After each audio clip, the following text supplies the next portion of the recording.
আসলে সব কিছুই আল্লাহর হুকুম।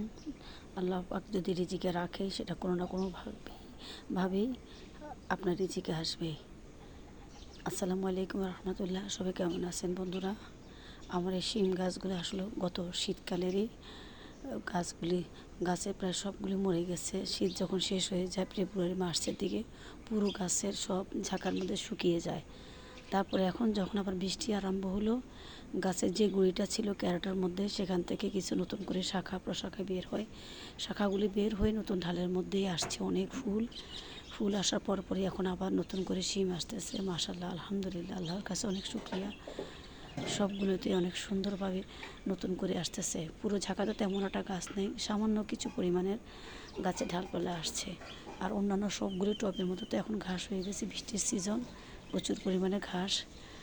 তো আমি আর আমার হাজব্যান্ড ছাদে গেছিলাম সেদিন, যে গাছগুলো একটু দেখে আসি কেমন অবস্থা আছে, নতুন কোনো গাছ লাগাবো, শাকটাকে এগুলো লাগিয়ে দিব অন্যান্য গাছের জন্য। ক্যারট পরিষ্কার করতে গিয়ে দেখি যে মাশাআল্লাহ, আলহামদুলিল্লাহ, সত্যি অনেকগুলো শিম এসেছে। তেমন ঢালপালা নেই, সামান্য পরিমাণে। এই যে গাছগুলি পুরোটা শুকিয়ে আছে, আগে পুরো গাছটা শুধু গুঁড়ি থেকে সামান্য পরিমাণে করে ঢাল বের হয়েছে, নতুন নতুন শাখা কিছু। এগুলিতেই প্রত্যেকটা শাখাতে শিম এবং ফুল ভরপুরভাবে আসছে, পুরো সিজনের শিমের মতো। আর শিমগুলো সত্যি অনেক মজা। এটা আমরা আসলে অনলাইন থেকে সিমের বীজ এগুলো নিয়ে এসেছি। এই যে সবগুলোতেই আসতেছে। আমার হাজব্যান্ড আবার গাছগুলো একটু হেলে পড়ে গেছে, এগুলো উনি অন্যান্য আমার নয়নতারা ফুল গাছের সাথে সবগুলির সাথে বেঁধে বেঁধে দিচ্ছে। প্রত্যেকটা ঢালের মধ্যে এখনও ঝাঁকাতে মেলে নেই, আবার নতুন করে এখন ঢালগুলো ঝাঁকার মধ্যে মেলতেছে। আর উনি সবগুলো সুন্দর করে বেঁধে দিচ্ছে, একটু একটার সাথে একটা পেঁচিয়ে দিচ্ছে বাঁশের ছিংড়ার সাথে। তো আল্লাহর হুকুম সত্যি যাই বাস্তব। যে গাছটা আমার মরে গেছে, বৃষ্টি পাই একটু সামান্য হয়েছে, আর তখন প্রচণ্ড রোদ ছিল।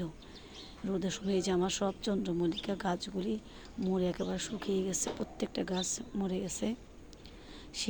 ইয়ে গাছগুলো 12 মাসে যে মরিচের গাছগুলো সেগুলো সব মরিচগুলো খুব ছোটো ছোটো হয়ে গেছে, গাছের প্রায় শক্তিও শেষ হয়ে গেছে। আসলে সারা বছর এগুলি থেকে আমি প্রচুর মরিচ তুলছি এবং খাওয়ার জন্য প্রতিদিনই মোটামুটি হয়ে যেত। এখন শেষের দিকে তো গাছগুলি একটু দুর্বল হয়ে পড়ছে।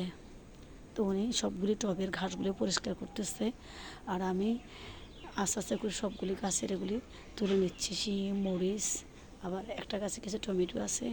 এই ফাঁকে উনি সবগুলি টবের ঘাস পরিষ্কার করে ফেলতেছে। আমার গাছ লাগাতে অনেক ভালো লাগে, বাসায়ও ভালো লাগে, বারান্দায় এবং ছাদেও লাগাই। কিন্তু গাছের যে ঘাসগুলি থাকে এই ঘাসগুলি আমার পরিষ্কার করতে ভালো লাগে না, এগুলো আমার ছোটো ছোটো বিছা থাকে, তো আমি খুব ভয় পাই।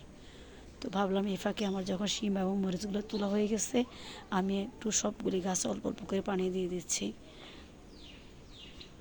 সব মিলিয়ে আলহামদুলিল্লাহ, আল্লাহ তাআলার শুকরিয়া। সবাই ভালো থাকবেন, আল্লাহ হাফেজ।